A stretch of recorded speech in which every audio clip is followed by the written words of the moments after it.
Você está viajando por outra dimensão, um lugar não apenas da visão e do som, mas também da mente. Uma jornada em uma terra maravilhosa, cujos limites são os da fantasia. Sua próxima parada, além da imaginação.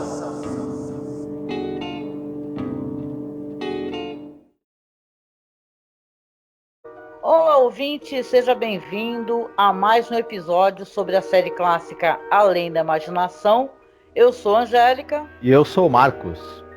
Hoje nós iremos falar sobre o episódio número 100, hein, Marcos? Oh! É mole, chegamos no número 100. Yes! Número 100 do geral da série, claro. Da terceira temporada, é o episódio número 35. O nome do episódio é I Think the Body Electric. Episódio dirigido por James Sheldon, William F. Claxton e escrito por Ray Bradbury, o único episódio escrito pelo Bradbury. E que ainda assim ele não ficou satisfeito por várias razões, mas você vai poder discorrer sobre isso daqui a pouco. Sim. Episódio número 100, e é uma coisa notória, muito conhecida, o fato de o Ray Bradbury e o Rod Serling terem se desentendido. Eu vou fazer o seguinte, o Marcos vai falar um pouco aqui sobre elenco, etc e tal, e depois eu vou expor para vocês aqui, né, o que se sabe dessa desavença entre os dois, né, e como isso acabou acontecendo, né. Pior, foi depois desse episódio, então, quando ele foi ao ar, que aí as coisas azedaram de vez entre os dois. É verdade, é verdade. Bom, eu não vou falar de todo mundo do elenco, só das pessoas que têm um pouco mais de destaque. A Josephine Hutchinson, logicamente, é um grande destaque do elenco, que ela vai fazer um certo personagem muito importante, que eu não vou dizer agora, né? E ela falando rapidamente, ela era uma atriz, ela já era filha de atores, a mãe dela incentivou muito que ela se iniciasse na carreira de atriz, e ela desde muito pequena, ela não queria fazer outra coisa da vida, que não fosse atuar. Ela atua desde criança, trabalhou na Broadway, já como atriz infantil, em Alice no País das Maravilhas, por exemplo. E depois ela se engajou num grupo de teatro em que ela teve um romance na época com uma mulher que era diretora desse grupo de teatro, né? E foi um escândalo na época. Ela teve um divórcio e o marido alegou, né, que ela estava tendo um relacionamento com essa mulher. Enfim, elas depois viveram juntas durante muitos anos, se separaram. E ela teve outros casamentos mais pra frente, a Josephine Hutchinson. Só que ela era uma atriz que fazia papéis de coadjuvante no cinema. Quando o contrato que ela tinha com o estúdio nos anos 40, no final dos anos 40, rescindiu, ela migrou para a televisão, e ela era, por ser uma atriz extremamente bem dotada dramaticamente, ela era chamada para tudo que é série que você possa imaginar. Ela ia do faroeste pro policial, pro drama, pra comédia, para tudo que você quisesse, a Josephine fazia com perfeição. É pena que nesse episódio especificamente da Além da Imaginação, a atuação dela não agradou ao diretor e teve uma série de problemas em relação a isso, que depois, se você quiser, você pode comentar também, tá? O outro destaque é pro David White. Ele é famoso porque ele era, o pessoal vai lembrar dele da série A Feiticeira. Ele era o Larry Tate, o patrão do marido da feiticeira, né, da Samantha. Então, enfim, todo mundo vai lembrar dele bastante por conta disso. Ele também era um ator que tinha formação teatral. Durante toda a vida dele, ele se manteve entre o cinema, a TV e os palcos, um ator também muito bem dotado dramaticamente. Ele era muito convidado para fazer tudo que é tipo de coisa que você possa imaginar na televisão, embora ele tenha feito muitos personagens assim, homens ricos, políticos importantes, porque ele tinha esse jeito dele, ele tinha uma cara de pessoa que tinha grana e que tinha importância, né? Enfim, ele não parecia com alguém que fosse pobre ou uma pessoa muito modesta. Ele não tinha muito esse tipo, então era chamado mais para fazer milionários e políticos e patrões, né? Enfim, sempre com muita competência. Outra que a gente tem que destacar, ela faz a menina, né, a Anne, é a Veronica Cartwright. todo mundo vai lembrar. É uma atriz inglesa, todo mundo vai lembrar dela com certeza. Ela é a Lambert do Alien, o Oitavo Passageiro, um papel absolutamente marcante dela. Sim. E também ela tá num papel incrível nas Bruxas de Eastwick. Ela é aquela vizinha, né? A mulher que vomita. Isso. Ela é a vizinha recalcada e invejosa e ela tem aquela famosa fala no filme em que ela fica descrevendo as barbaridades que elas fazem ali na casa, as orgias, e termina gritando sexo anal. Famosíssimo essa fala dela, e ela é um papel maravilhoso dela, uma grande atriz e que só por esses dois papéis ela já seria lembrada com certeza. Ela também participou da série de TV baseada, né, no filme As Bruxas de Eastwick. Teve em muitas séries, CSI, por exemplo, só para citar uma série. Sim. Ela participou de muita coisa na televisão e teve também vários papéis no cinema, mais como coadjuvante, mas ela era sempre marcante, né? Uma grande atriz, então quando ela aparecia, mesmo que num papel pequeno, você vai lembrar que ela teve no filme.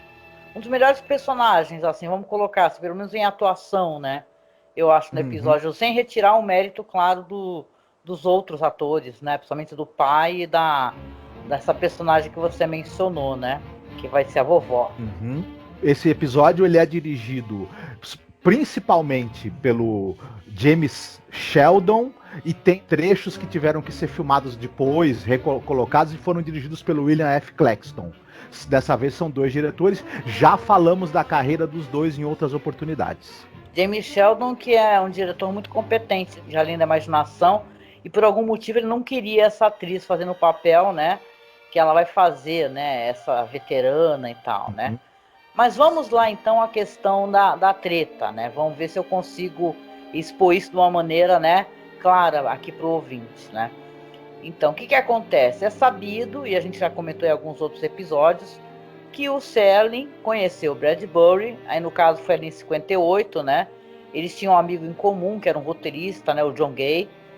E ao longo do próximo ano, eles começaram a frequentar a casa um do outro e tal. Ali na imaginação já começava a existir na cabeça do Rod Serling. É falado que o Rod Serling não tinha uma grande vivência na questão de ficção científica, né? Apesar de ser um leitor muito ávido, ser um roteirista muito premiado e tal, ele trabalhava muito com questões humanas, né? Lembrar que ele, por exemplo, escreveu aquele Requiem para um Peso Pesado e outros episódios de Playhouse 90 sensacionais. Aí o Bradbury sugeriu para ele vários escritores, inclusive escritores que participaram da série, né? Richard Matheson, Charles Beaumont, John Collier, por exemplo. O John Collier não, né? Não teve nenhum episódio com o roteiro dele, que eu saiba, que eu lembre até esse momento. Mas o caso é que eles começaram a ter essa amizade e tal, e o Rod Serling, ele começou a construir então o que ele gostaria de fazer em Além da Imaginação. Vamos lembrar que um dos maiores méritos de Além da Imaginação é esse negócio de utilizar fantasia, ficção científica, para falar sobre temas políticos, né? Sobre questões sociais, e o Serling, claro, usando de roteiros de várias pessoas maravilhosas e interessantes, fora os seus próprios roteiros, claro, ele sabia abordar isso muito bem. Exatamente. Aí o que acontece, né? Você tem aí então a amizade dos dois. Quando começou a produção da Além da Imaginação, o primeiro episódio, todo mundo sabe, é aquele Onde Está Todo Mundo, que é um episódio do cara que ele tá andando pela cidade, ele entra nos ambientes assim, e ele tem aquela clara sensação que alguém estava ali há um minuto atrás. Tem um cigarro queimando no cinzeiro, tem um bule de café borbulhando, e é um episódio de um homem solitário, né? A gente acaba sabendo que, na verdade, é um cara que está fazendo experimento, né? Um piloto, né? Ele vai para a Lua, né? Um negócio assim, e ele está fazendo experimento de solidão, né? E como é que ele vai lidar com essa questão da solidão? A Carol Serling estava lendo as Crônicas Marcianas, e ela fala para o Rod Serling que isso lembra muito uma das histórias das Crônicas Marcianas, que eu acho que são as Cidades Silenciosas, não é? Então, aí o Serling, isso depois que foi lançado já o primeiro episódio, lembrar que eles já tinham coisas prontas e tudo aí. O estúdio estava obrigando o Rod Serling, a gente vai falar sobre isso depois talvez, a escrever uma porcentagem muito grande, né? Tinha que ter roteiros escritos por ele mesmo, né? Nem que fosse adaptações de outros escritores. O lance é que ele ligou para o Bradbury e falou assim, olha, minha esposa reconheceu aqui nesse primeiro episódio coisas que lembram aí o que você já escreveu. A gente ficou muito incomodado e tal, falou que ia chamar um advogado para poder pagar um percentual ali para o Bradbury e tal. O caso é que ficou depois isso no esquecimento, né? Não sei se foi uma questão meio do advogado ter falado assim, olha, é besteira, porque é levemente parecido, muito sobre a questão da solidão, né? Porque na verdade é uma outra questão que vai abordar mais para frente. O negócio é que o Bradbury já tinha passado por um perrengue anteriormente e era justamente com Playhouse 90, né? Tem uma história que é chamada A Sound of Different Drummers, né? Que é uma cópia descarada de Fahrenheit 451, né? Você tem a mesma história mesmo na cara dura, uma distopia onde tem uns bombeiros que ficam queimando livros e volta e meia inclusive incinera pessoas, né?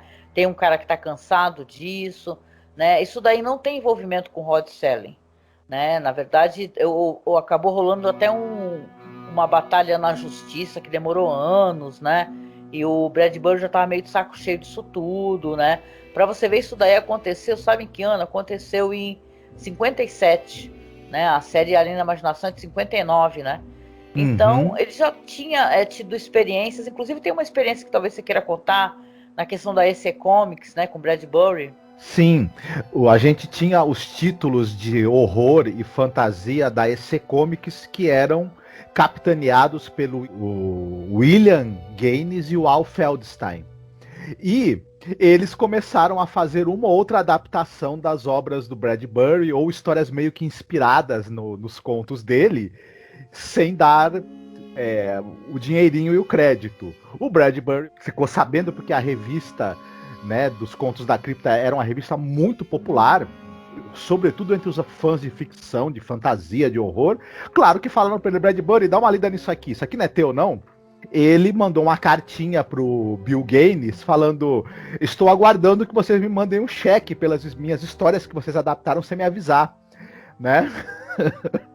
E o Bill Gaines, que era um cara, assim, ele sempre foi um cara muito bom de lábia, tanto é que ele conseguia reunir um time de pessoas criativas muito bom na revista dele, enfim.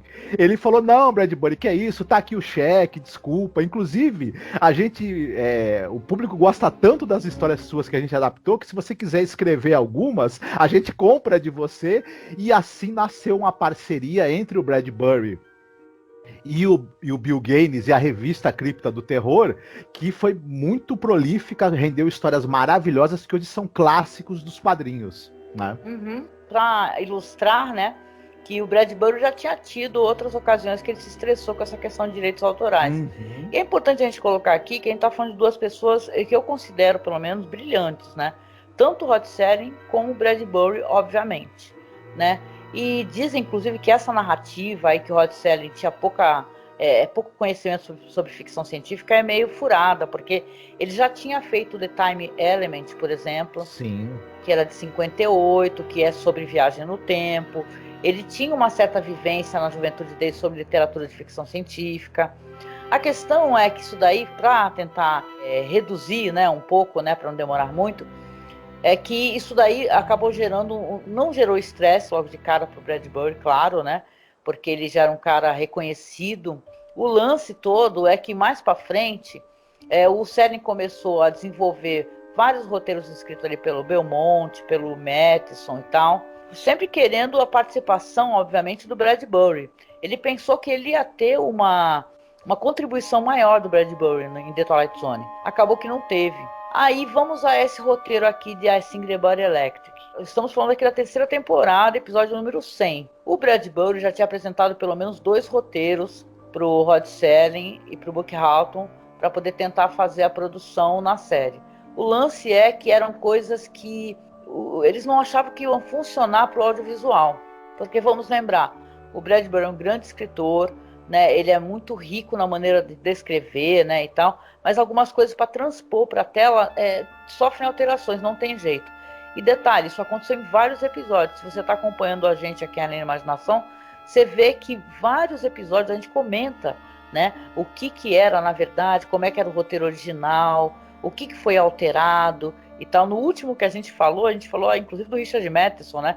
Que ele não deu a menor pelota para isso, porque isso acontecia normalmente. Só que a diferença do Bradbury para esses outros roteiristas que participavam em Além da Imaginação é que eles normalmente estavam presentes nas alterações. Eles falavam assim, olha, chamava o Richard Matheson, por exemplo, olha, não vai dar para trabalhar com isso daqui, vai ter que alterar isso, alterar aquilo e tal. Vários, né, histórias que você vê que são até muito mais ambiciosas. A gente fala de Elliot, eu gosto de colocar o Elliot do Charles Beaumont como exemplo, porque ele era um cara que no conto original dele tinha longos e longos passeios em autódromos, né? E tal, porque ele era um aficionado por carros, por corridas e tal. Tem que adaptar para a televisão, até por uma questão de orçamento também, né? Tudo muito problemático. A questão do Bradbury é que ele foi uma das pessoas que ele foi notificado que haveria alteração no roteiro dele, e ele não pôde depois estar presencialmente para poder qualificar essas alterações.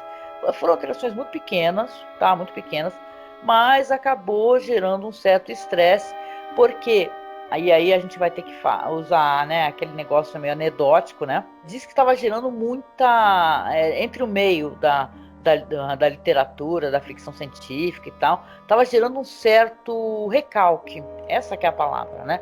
Um certo recalque. Não que o Bradbury seja um recalcado, não. Imagina, ele é um cara importantíssimo. Ele já tinha um nome mesmo, né? Importante. Mas o Serling estava sendo acusado de plágio de todas as maneiras possíveis.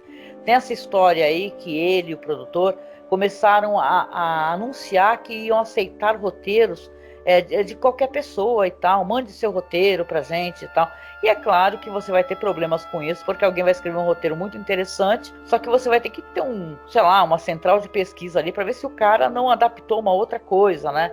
E por aí vai, né? É sabido que inclusive teve processo contra o canal e tal. Então a Cayuga Productions teve muito problema com isso. Como eu disse, o Bradbury não estava presente, né, na ocasião que estava acontecendo esse episódio. O que houve também relacionado ao episódio que vocês vão estranhar? Tem 2 diretores, né? E quando você vê que isso acontece, você já fala, aconteceu alguma coisa. Sim, aconteceu, né? Eles acabaram, até por causa desse estresse que começou a rolar entre o Bradbury e o Rod Serling. Parece que o Bradbury também falava algumas coisas, né, que não tinham nada a ver e tal, e chegava aos ouvidos do Serling. Acabaram refazendo o episódio, né? Teve que chamar um outro diretor. Aí depois não estavam gostando da atriz. E o episódio acaba sendo, então, um episódio mais complicado, que tem uma narração no meio do Rod Serling. A gente nem fez a sinopse, né? Mas tem uma narração no meio, né? Então, quando o episódio foi lançado, isso é importante a gente colocar aqui, né? Porque, como eu disse, o Bradbury não sabia exatamente o que tinha sido alterado. Diz que é pouquíssima coisa, assim, é mais uma frase falada por uma personagem muito importante, que é central nessa história aqui. E ele disse que chamou uma galera para assistir o episódio, quando o episódio foi ao ar. E quando viu que não tinha exatamente o que ele queria no final, ele ficou furioso. Aí ligou pro Rod Serling e avisou para ele que a amizade dos dois foi cortada naquele momento, que não era mais para ter envolvimento da parte dele. E isso, é claro, foi uma pedra, né, no coração também do Rod Serling, que vamos lembrar que a gente está falando da 3ª temporada, você tinha que ter episódios semanais, e era uma correria absurda. O Rod Serling tinha o George Clayton Johnson, que ajudava a analisar o material, né, porque você tem muitos escritores aqui, que eles têm episódios aqui que são adaptados para a série, e ele não tinha tempo para fazer isso tudo, ou verificar isso tudo ao mesmo tempo. Então, quando teve essa frustração do Bradbury e essa quebra mesmo da amizade dos dois, foi pro Rod Serling uma tristeza tremenda, né? E o Serling, sei lá, morreu super jovem e tal, assim, 40 e poucos anos de idade, e o Bradbury faleceu em 2012, né? Ele foi obrigado muitas vezes a explicar que rolo que era esse que aconteceu com o Rod Serling, com a produtora, né? E no final de contas, isso daí foi azedando muito mais, né? Cada vez que o Bradbury tinha que explicar isso daí, parece que piorava. E tem um vídeo muito bom para quem entende inglês, daquele Mark Scott Zickley, que ele tem aquele livro The Twilight Zone Companion. Ele explica essa situação no vídeo de uma maneira muito legal, muito didática, e ele deixa muito claro assim, entendeu? Que essa questão de plágio e de você ter algo que é inspirado, na verdade, Porque você vê, né? Por exemplo, se você for parar para pensar, quantas histórias de viagem no tempo existem? Quer dizer que todas as histórias vão ter que prestar homenagem e tal, ou então royalties ao H.G. Wells, por exemplo, né? Então ele usa essas expressões e faz tem um vídeo muito legal, vou tentar colocar aqui na descrição do episódio. E é isso, basicamente. Acabou que, com o passar dos anos, até piorou, porque quanto mais o Bradbury não queria falar, mais perguntavam para ele, né? Uhum. Ficou um arranhão, assim, na verdade, na história e na biografia de alguém incrível. Todo mundo quer saber o porquê desse desentendimento, né? Mas tem muito a ver com isso, um certo, como eu disse, um certo recalque dessa galera que escrevia e tal, porque talvez eles achassem que a TV fosse um ambiente inferior, né, para mostrar a ficção científica. Uhum. O lance é que popularizou muito, né, e gera discussão, e gera gente querendo ler ficção científica. Então, é interessante da gente analisar, né, Marcos? Sim, só para completar rapidinho isso que você falou, o Schelling ele acabou virando um nome proeminente da ficção, da fantasia e até da ficção científica por conta do, como você mesma falou, do quanto teve o alcance e a influência da série. E a literatura, ela tem muito menos, atinge um número menor de pessoas do que a televisão, enfim. Muitos escritores de muito talento não conseguiram ter o nome deles tão lembrado e ter tanta influência quanto o Schelling teve. Então isso gerava uma certa, né?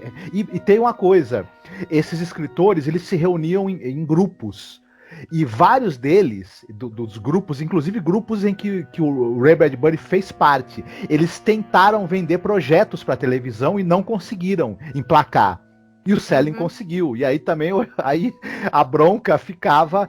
E aí, como você mesma falou, eles meio que começaram a perscrutar tudo que o Schelling fazia para tentar achar qualquer motivo para fazer uma acusação de plágio ou difamar o Schelling. Isso não era muito legal, né? Convenhamos, não era nada legal, porque o Schelling, ele próprio, era uma pessoa que, isso todo mundo fala, era extremamente generoso. Sim. Ele do lado dele e tinha grande admiração por essas pessoas. Eles não conseguiram emplacar projetos na TV não por culpa do Schelling, por causa dos produtores de TV que tinham uma desconfiança total em relação à ficção científica e à fantasia. O próprio Schelling sofreu muito com isso, inclusive. Pois é, então, mas isso é basicamente um pouco do que aconteceu, né?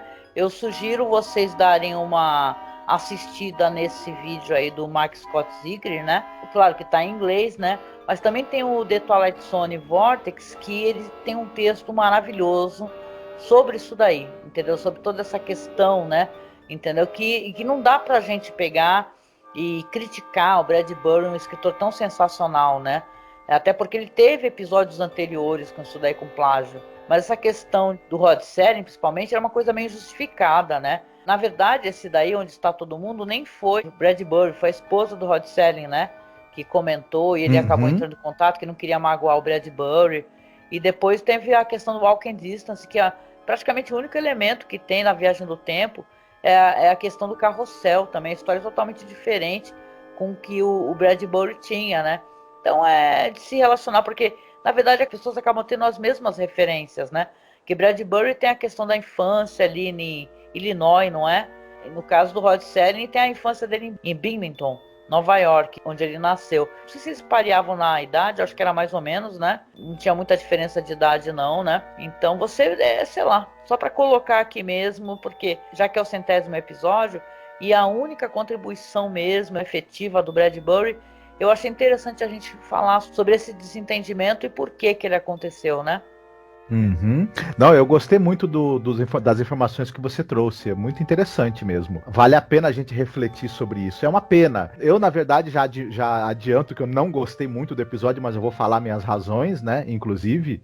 E mesmo pro público de Além da Imaginação, não é um dos episódios preferidos ou mais lembrados. E isso talvez seja o mais triste, né, disso tudo, né? Que é um episódio muito aguardado, é como você ter o elenco dos sonhos, né? E você fala, caramba, é o Bradbury com Rod Serling e Além da Imaginação, né? E isso daí não resulta no episódio bom, né? Então é Sim. complicado, né? Só para encerrar algumas informações, é interessante dizer que o Bradbury ele não ficou satisfeito. Depois, mais para frente, ele desenvolveu esse roteiro com um episódio numa outra série com 1 hora de duração. Ele publicou depois uma versão desse episódio em prosa, né, em antologia. Ele depois mexeu e reutilizou essa história, né?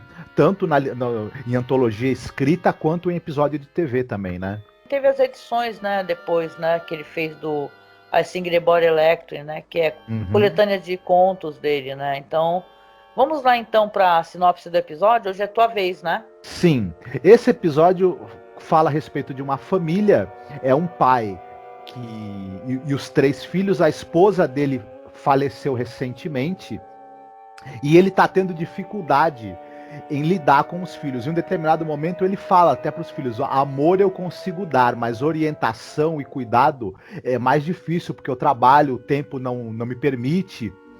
E ele acaba, se não me engano, uma das crianças mostra para ele um anúncio de uma empresa de tecnologia que produz mães ou avós substitutas mecânicas. Qual que é o nome da empresa mesmo? Eu não lembro. É a Facsimile Limited. Muito bem. Ele resolve levar as crianças até essa empresa e para ver se eles decidem adquirir uma mãe ou uma avó elétrica mecânica para cuidar deles. Eles vão se decidir por realmente adquirir uma dessas máquinas, e quando ela aparece para eles, 2 das crianças aceitam logo de cara, se encantam, porque na verdade ela é uma figura encantadora mesmo. Mas uma das crianças, a menina Anne, rejeita logo de cara, e a tentativa dessa mãe ou avó, na verdade ela é chamada de avó, né, por eles, dessa avó mecânica, de conquistar o amor dessa menina, é muito do que vai ser o mote desse episódio, né? Olha só, eu adoro histórias assim que envolvem famílias, né? Acho isso muito legal, né? Uma questão familiar. Você lembra que Além da Imaginação é também uma série para família, né? Que isso que era legal, né? Era provocativa e também uma série para família. E você entende que os elementos que existem nesse episódio são elementos que têm um potencial, né? Imagine só, você tem um pai que tem ali suas crianças, a tia, inclusive, né, as primeiras cenas, tá ameaçando levar as crianças, falando que ele não cuida direito, falando que a menina é problemática, que a menina sei lá, tá meio depressiva, e sabe, e tá ali passando o maior sabão, né, no pai, e as crianças estão escutando, inclusive a menina, né, que é a Anne, não é? Interpretada pela Veronica Cartwright. O lance é que, caramba, eles vão ter essa ideia, esse menino vai aparecer com a revista, né, onde você pode arrumar aí uma avó elétrica e tal. Não diz nem se é uma avó, né? Aí se você tem uma espécie de babá, né? Uma cuidadora. Aí eles vão lá escolher, né? E aí começam os elementos assim que eu acho um tanto quanto freaks, né? Meio bobos. É isso que é o problema, não é ser freak, que a gente gosta, mas do bobo não, né? Aí tem esse negócio que eles vão lá e tá um cara ali naquele ambiente meio escuro. É uma coisa que fazem The Trade-ins, né? Para apresentar os modelos, só que aqui eu acho que não funciona bem, né? Eu acho que até por uma questão de atuação, sei lá, né? O episódio, olha só, você pensa que teve 2 diretores e eu acho que eles não conseguiram nem assim acertar o ponto do episódio. E aí começa a mostrar uma coisa meio creepy, assim, os olhos, aí mostra a orelha, mostra braço. Fiquei até com medo de mostrar outras coisas, né?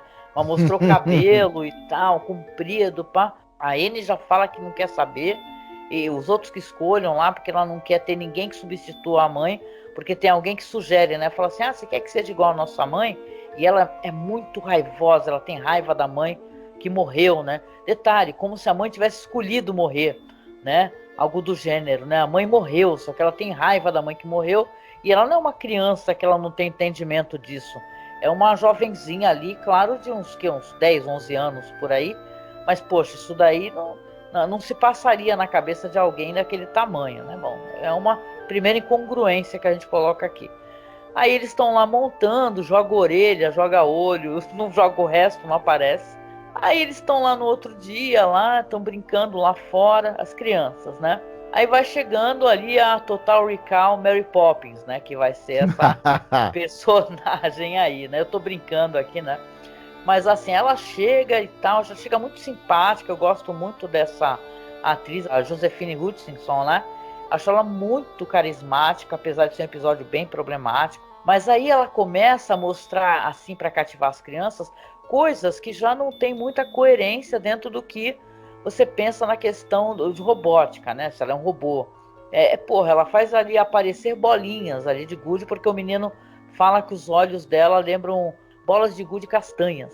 Uhum. Aí ela faz aparecer, né? O potencial você já pensa logo na revolta dos robôs, né? Isso aí dá potencial de merda inacreditável, né? Mas assim, ela vai, aí aparece, faz materializar uma linha. Só a menina que não gosta dela e já sai de perto. Essa daí que tá muito brava, né? E aí você já vai ter acesso ao cotidiano da família, né?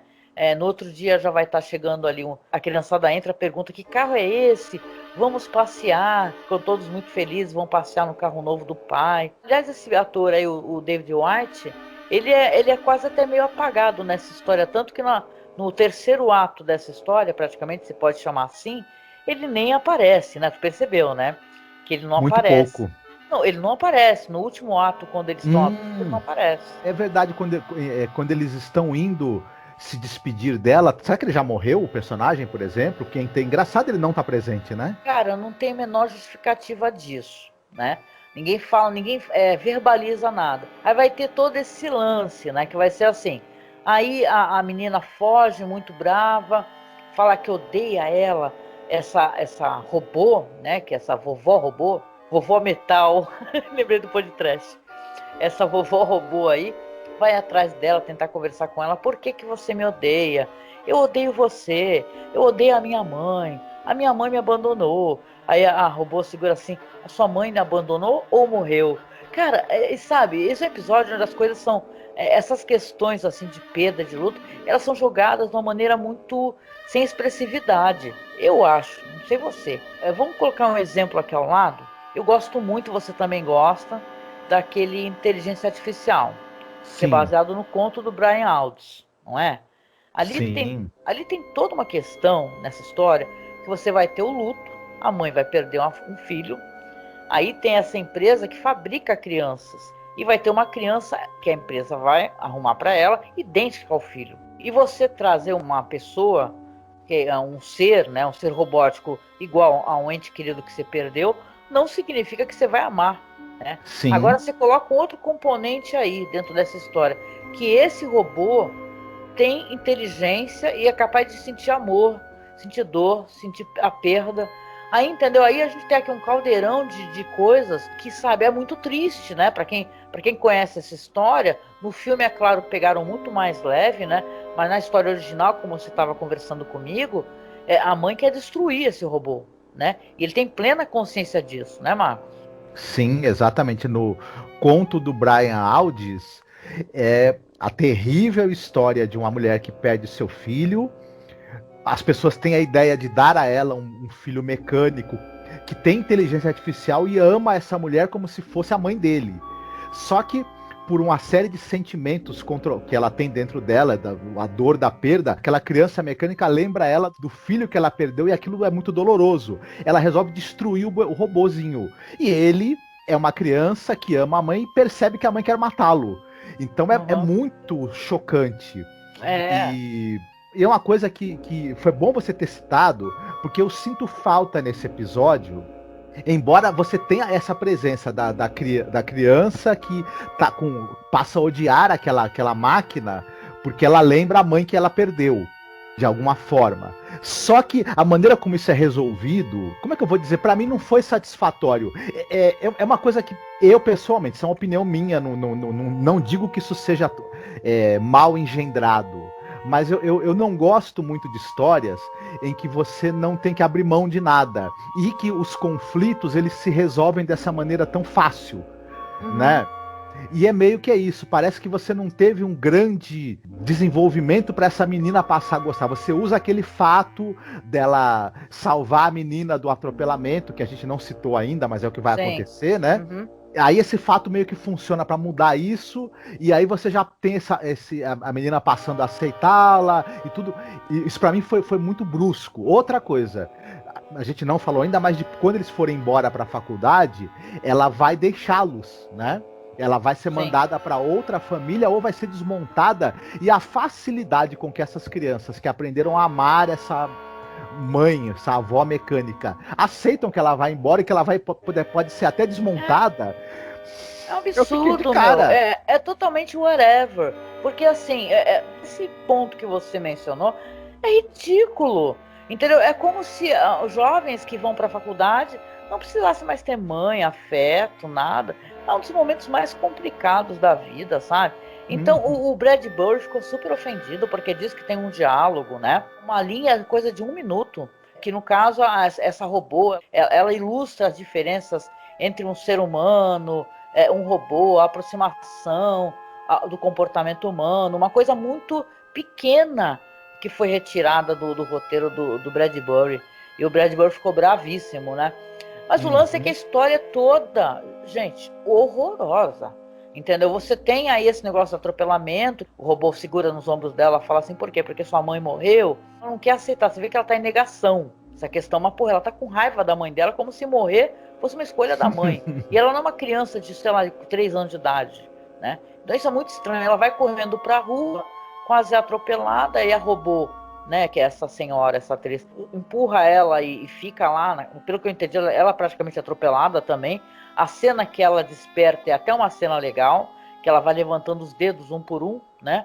Tem aquele despertar assim, que é a maneira como eles colocam, o jeito robótico dela despertar, não está morta. Aí quando volta lá, ela tem aquele negócio creepy, né? Que ela fica colocando as mãos em concha e fica gravando o que as pessoas falam, porra. Pra poder reproduzir para as pessoas depois, para usar isso emocionalmente, entendeu? Sim. Isso é bizarro, cara. Se um robô tem o poder de materializar coisas, ele gravar o que você fala para poder reproduzir para você depois, malandro, para pensar o nível de merda que ia dar nisso. E você vê que isso daí é de um cara foda, entendeu? O roteiro de um cara, entendeu? Só que o pessoal achou que ia ser legal, ia ser good vibe, fazer uma história familiar, assim, que tratam o luto de uma maneira, né, totalmente irresponsável, eu acho. O pai, ele é um personagem totalmente descartável, né? Ele nessa história ali, ele praticamente ele não faz absolutamente nada, ele não aparece, tem pouquíssimas falas, eu até acho, né? E você vê que depois, então, quando vai ter o lance da faculdade, que aí vai vir a narração do Serling, e aí eles já aparecem adultos, né? E ela tá indo embora. E aí ela começa a falar que foi muito feliz com eles e tal, e ela vai voltar para a fábrica para ou ela ir para outra família. 2, possivelmente ela vai ser desmontada. 3, ela vai ter a consciência dela, que vai para um banco, né, de consciências e tal, tipo Her, né? Você tem isso naquele filme Her. Mas, porra, é uma coisa totalmente desumana isso daí, né? E eles, sabe, ninguém derruba uma lágrima, e assim termina o episódio. E você termina o episódio pensando, porra, esse é o episódio do escritor que eu acho inacreditavelmente foda, literatura absolutamente luxuosa na maneira de escrever as coisas. O Rod Serling, que também é um roteirista incrível, né? E ainda passou por 2 diretores, porque teve problema de produção e teve que regravar coisas, né? Atrasando mais ainda a produção, encarecendo. Um episódio muito mediano, para não falar ruim, de imaginação. Infelizmente eu concordo plenamente com você. Um episódio muito. Tem um clima de nostalgia, tem uma certa inocência que é característico dos seriados da época para a família, né? Mas mesmo assim você consegue ser inocente, você consegue ser sentimentalista até, e mesmo assim você pode conseguir juntar Lé com Cré. Que a própria série da imaginação faz isso muitas vezes. Tem muitos episódios que tudo faz muito sentido e tudo se encaixa muito bem. Sim. E não é o caso desse. É difícil você conseguir encaixar ali as várias temáticas que o episódio tenta tratar. Ele tenta tratar dessa coisa do luto, ele não consegue, na minha opinião. Ele tenta tratar essa coisa do amor, que você pode direcionar, se você quiser. Para mim, aquela cena em que eles aceitam ela ir embora, na boa, já desmonta isso tudo. Você pode tentar fazer uma discussão, coisa que o episódio nem tenta, inclusive, da relação das pessoas com essas novas tecnologias, qual o impacto que pode ter na vida das pessoas. O episódio, por ele transformar essa babá numa coisa mágica, praticamente, e perfeita, e que não tem defeito nenhum, e que ela vai se encaixar. Todos os problemas que aparecem ali de aceitação, ela vai conseguir vencê-los facilmente. E mesmo quando ela praticamente dá a vida dela para salvar a menina, daqui a pouco ela aparece viva de novo e tá tudo certo. É muito complicado esse tipo de história em que tudo se resolve perfeitamente bem, né? Então é difícil. O episódio ele acaba, para mim, falhando em praticamente tudo que ele se propõe. Não tem uma direção, né? Uhum. Não tem uma direção especialmente criativa, o uso de recursos audiovisuais assim marcantes, e mesmo as interpretações, por mais que os atores estejam se esforçando, sobretudo as duas atrizes ali, a Veronica Cartwright, que é a menina, e a Josephine Hutchinson, estão dando o melhor de si, mas o próprio texto, de certa maneira, não ajuda muito e fica difícil, assim, as próprias atuações serem memoráveis, né?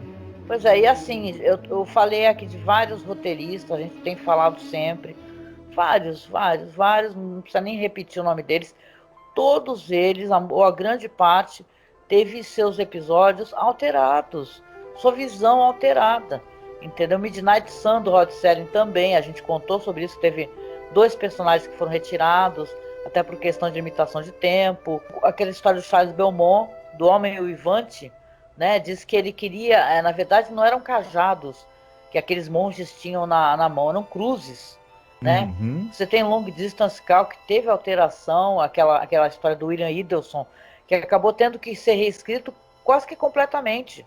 A penúltima cena, e o Idelson foi no set para reescrever. Então, na verdade, a impressão que eu tenho é que, né, foi uma questão de ego também, né? Para poder gerar toda essa frustração. É bem aquele ditado, nada se cria, o que a pessoa escreve, o que a pessoa cria, é referência de alguma coisa, entendeu? O próprio Bradbury falava que tinha referência do Edgar Rice Burroughs, né?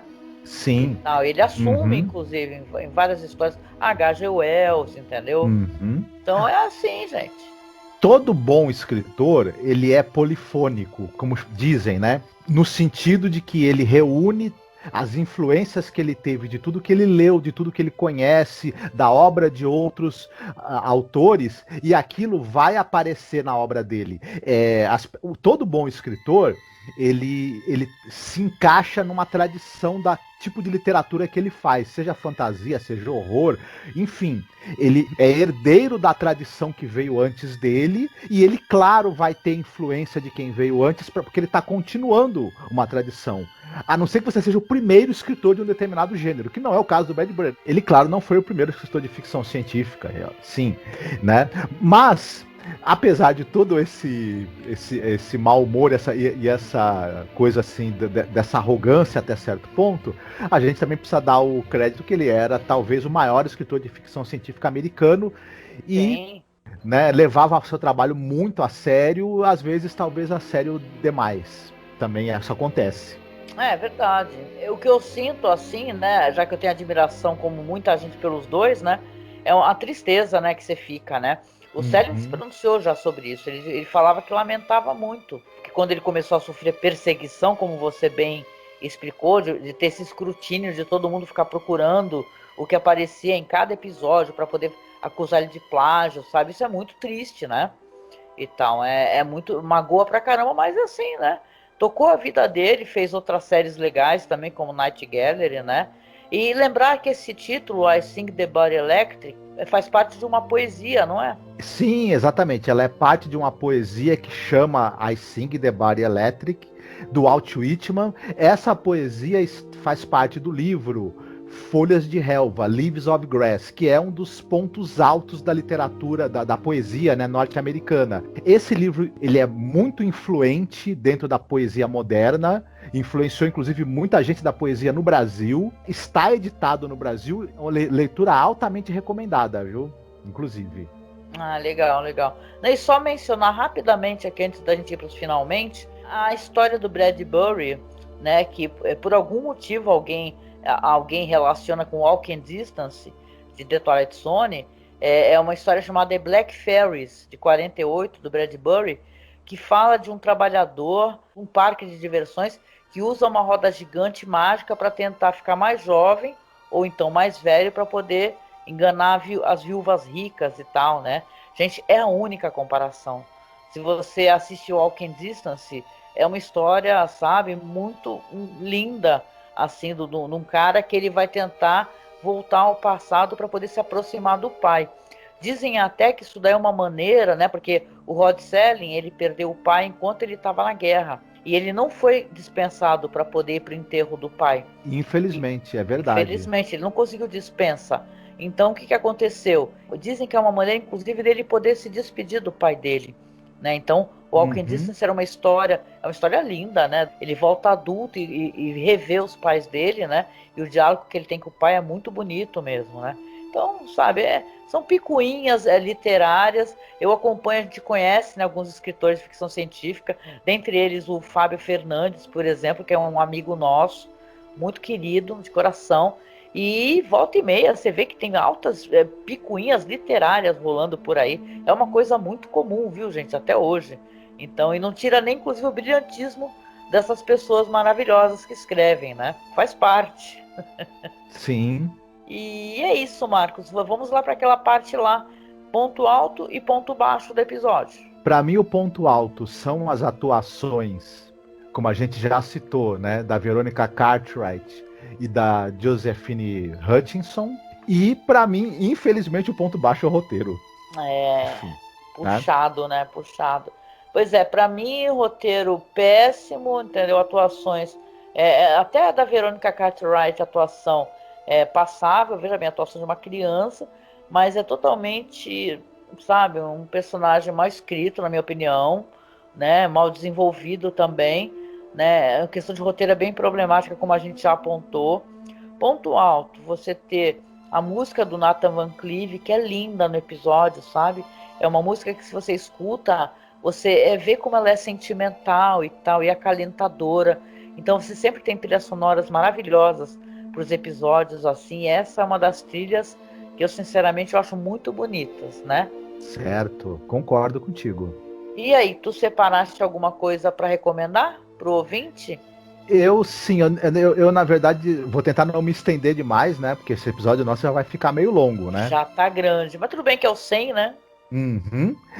3 recomendações rapidinho. A gente já falou aqui, inclusive ao longo do episódio, do Inteligência Artificial, que você tão bem citou. Ele é inspirado num conto chamado Super Brinquedos Duram o Verão Todo, que é de um livro, né, do Brian Aldiss, que tem o mesmo título.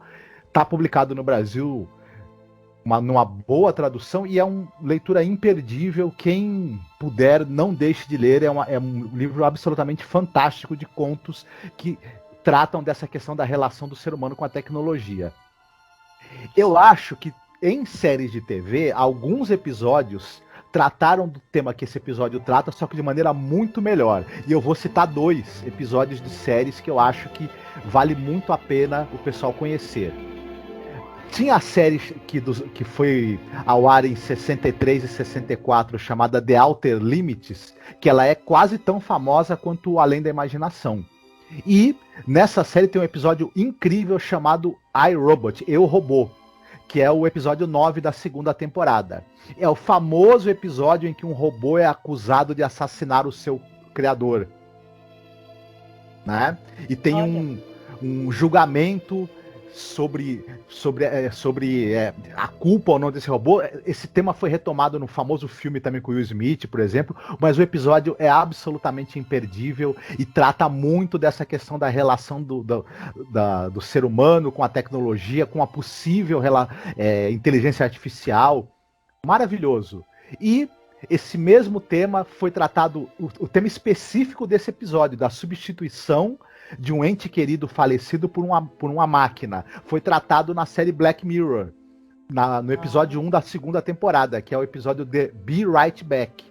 Absolutamente sensacional esse episódio. Tem a Hayley Atwell e o Domhnall Gleeson nos papéis principais. Quem ainda não viu, muita gente já assistiu esse episódio, porque a série Black Mirror é uma série de muito sucesso e muito assistida, mas quem ainda não viu, corra, porque é absolutamente impressionante o que eles fazem nesse episódio, com a mesma temática que é tratada no episódio que nós comentamos agora, de Além da Imaginação. Muito bom. Vamos lembrar que Black Mirror, como outras séries, são todas séries que foram geradas a partir do que tratamos aqui, né? Uhum. The Twilight Zone, né? Que foi fundamental para que esses criadores, né, eles tivessem séries assim, né? Black Mirror, na minha opinião, até a terceira temporada, ele é o novo Além da Imaginação. Depois eu já não sei o que ele é. Até que eu gosto dessas últimas. Um outro episódio que são bons. Mas vamos lá, vou recomendar duas coisas também dessa vez. Eu lembro que eu gostei bastante de uma série do Reino Unido chamada Humans, né, que é uma série de ficção científica do Channel 4. Diz que é inspirada, inclusive, num drama sueco de ficção científica, né, e tal, né? Mas você tem ali a interação, né, de robôs com seres humanos, né? No caso, vão participar da sociedade, das famílias e tal, vão ter questões, como eles têm inteligência artificial, né, de crueldade referente a esses robôs, tem questão, inclusive, de assédio sexual e estupro. É uma série muito curiosa, muito interessante. Já faz um certo tempo que eu assisti, mas eu lembro que eu gostei dos debates que tinham na série sobre essas questões aí. Então acho que vale a pena para quem não conhece. Não sei se ainda tem na Netflix, eu lembro que eu assisti na Netflix. Eu acho que ela foi em 2019 cancelada. Mas é uma série muito boa, gente. Vale a pena vocês conferirem aí, viu? Outra recomendação que eu queria fazer, dentro dessa temática família, até porque é um filme muito doce e gostoso relacionado à família, muito divertido. Eu gosto muito daquele filme de 68 chamado Os Seus, os Meus e os Nossos. É um filme com a Lucy Lebal e o Henry Fonda, né? Que no caso ele é um cara que ele é viúvo, tem 10 filhos, ele é da Marinha. E ele está pensando, inclusive, em largar a carreira para poder cuidar dos filhos, né? Porque já tem os dois menores que nem moram com ele, né? Acho que estão com a irmã dele. E acaba um amigo dele fazendo a ponte ali para apresentar para essa personagem da Lucy Lebal. É uma mulher que é viúva, né? E tem 8 filhos, né? Então eles acabam se encontrando, acabam se interessando. E você vai ter o cotidiano da família, que é uma tremenda confusão, né? Porque é uma família gigantesca, né? E eu fiquei chocado, eu não sabia que é uma história real, né? É baseado numa história realmente de pessoas que, eram 18 filhos em casa, né? E tal. Você vê as fotos, eu vou ver se consigo colocar aí, tem um site que tem, mas é inacreditável, entendeu? O filme é um filme muito legal. A Lucy Lebal é maravilhosa, gente. Ela é maravilhosa. Tem uma cena, né? Porque, obviamente, tem uns filhos dele lá que não gostam dela, né? E acabam adicionando alguma bebida alcoólica no suco de laranja dela. E ela ficando bêbada é uma das coisas mais engraçadas que eu já vi. O Henry Fonda tá maravilhoso também. Ele é um grande ator, né? Mas ele fazendo essa comédia leve, gostosa. Sabe? É um filme que vale a pena, para quem não assistiu, conhecê-lo. Ou então fazer a revisão, que ele é um filme divertido, viu? Sobre essa questão familiar, eu acho ele muito mais gostoso do que esse episódio que a gente comentou, né? E passa por cima de tudo, até porque não tem tempo, né? Então é assim, é complicado, mas é um filme muito legal. Procurem aí, viu? É os seus, os meus, os nossos. É muito bacana, vale muito a pena assistir, viu? Muito bom.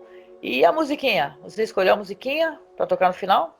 Escolhi esse episódio, embora eles chamem a personagem de avó, ela é mais uma mãe do que qualquer coisa. E esse episódio, no fim, ele trata muito dessa questão da perda da maternidade, recuperar, né, uma mãe que você perdeu, enfim. E tem uma música da Adele chamada Sweetest Devotion, que ela fez em homenagem à mãe. Me desculpe quem não gosta de Adele, mas eu acho essa música muito bonita, muito tocante, e eu achei que ela talvez combinasse. Ah, legal, eu adoro a Adele, maravilhosa.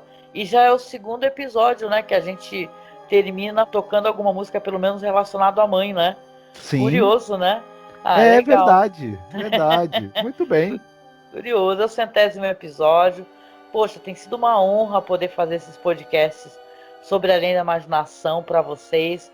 Eu até estava acompanhando, eu tenho que agradecer no Twitter. Às vezes tem gente que comenta, eu não entro muito no Twitter, né? Sou mais Facebook, né? Não tem jeito, né?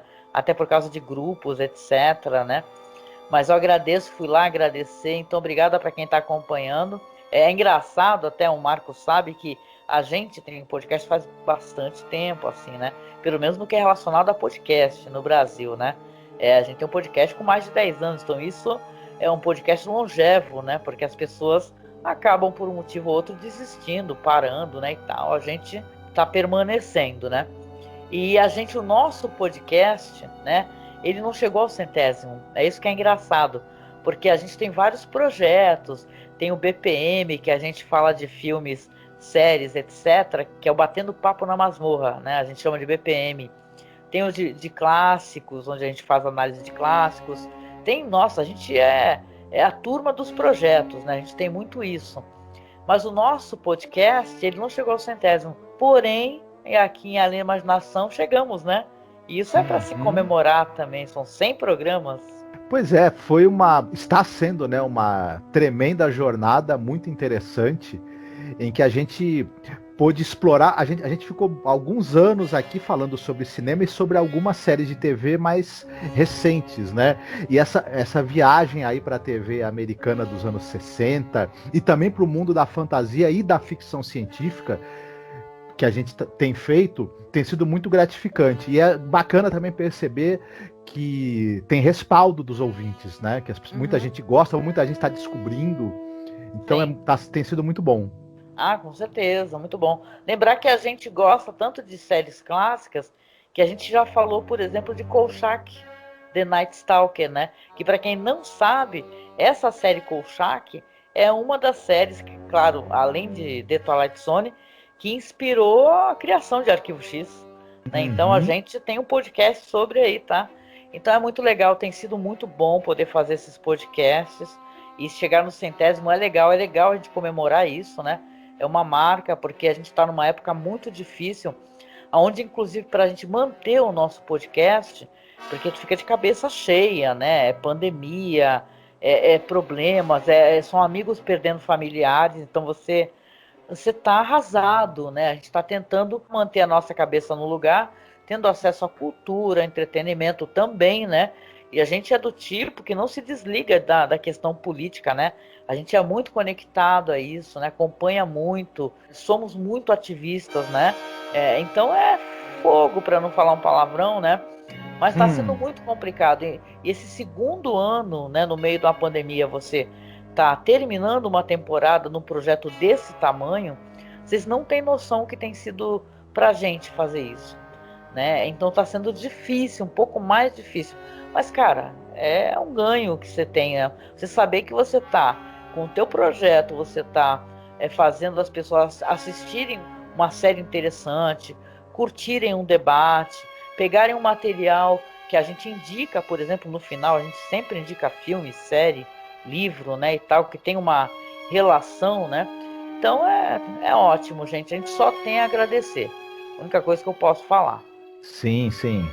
E, claro, chegando ao finalzinho, eu sempre falo das nossas redes sociais. Sigam lá, curtam a nossa página no Facebook, que é @masmorracine, a nossa página de documentários, fotos, etc., que a gente criou faz pouco tempo, mas também está muito legal o conteúdo, que é The Twilight Zone Behind Scenes. Lembrando que a gente deixa tudo aqui, tá? Os links na descrição para você acessar. A gente tem o nosso perfil lá no Twitter também, que a gente mantém esse Twitter. Você estando no Twitter, você tem acesso a quando tem podcast novo, né?